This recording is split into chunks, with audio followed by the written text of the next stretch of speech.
सबको जय मसीह की। प्रभु यीशु मसीह के नाम से मैं आप सबका स्वागत करती हूँ। पवित्र आत्मा को लेकर मैं इस वचन में आपको कुछ बताना चाहती हूँ अपने वीडियो के माध्यम से। जैसे कि आप देख सकते हैं यहाँ पर पवित्र आत्मा का उतरना, प्रेरितों के कार्य अध्याय 2 वचन 1 से 13 तक यदि हम पढ़ते हैं तो हमें बहुत सारी चीज़ें इसमें देखने को और समझने को मिलती हैं। जैसे कि आप देख सकते हैं कि जब पेंतेकुस्त का दिन आया तो वे सब एक जगह इकट्ठे थे। एकाएक आकाश से बड़ी आंधी की सी सनसनाहट का शब्द हुआ और सारा घर जहाँ वे बैठे थे गूंज गया और उन्होंने आग की सी जीभें फटती हुई दिखाई दी और उनमें से हर एक पर आ ठहरी।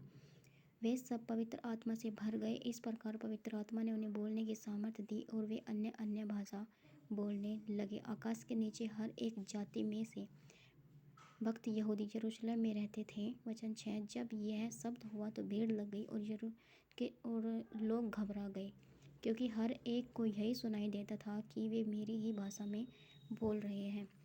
तो जैसे कि मैं आपको इस वचन के बारे में ये बताना चाहती हूँ कि जब 120 पर पवित्र आत्मा ठहर गया, वे भिन्न भिन्न भाषा बोलने लगे, यानी पृथ्वी की भाषा। जैसे अगर कोई नेपाली व्यक्ति भारत आ जाए तो वह भारत की भाषा हिंदी नहीं समझ पाएगा, और जब पवित्र आत्मा अन्य अन्य भाषा का वरदान देता है तो लोग भिन्न भिन्न भाषा बोलते हैं।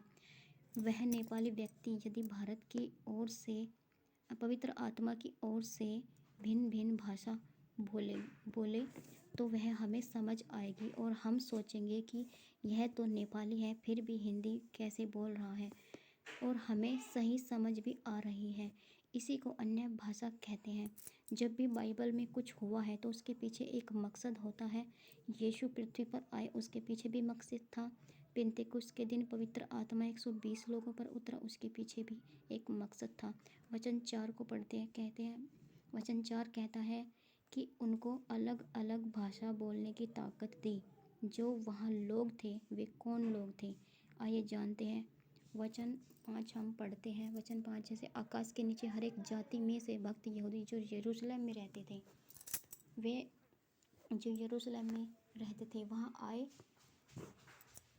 आए और पवित्र आत्मा ने उस दिन पेंतेकुस्त के दिन तय किया कि यह एक अच्छा मौका है। पेंतेकुस्त का दिन यहाँ से आकाश के नीचे भक्त यहूदी जितने भी रहते हैं 3000 लोगों को चुना।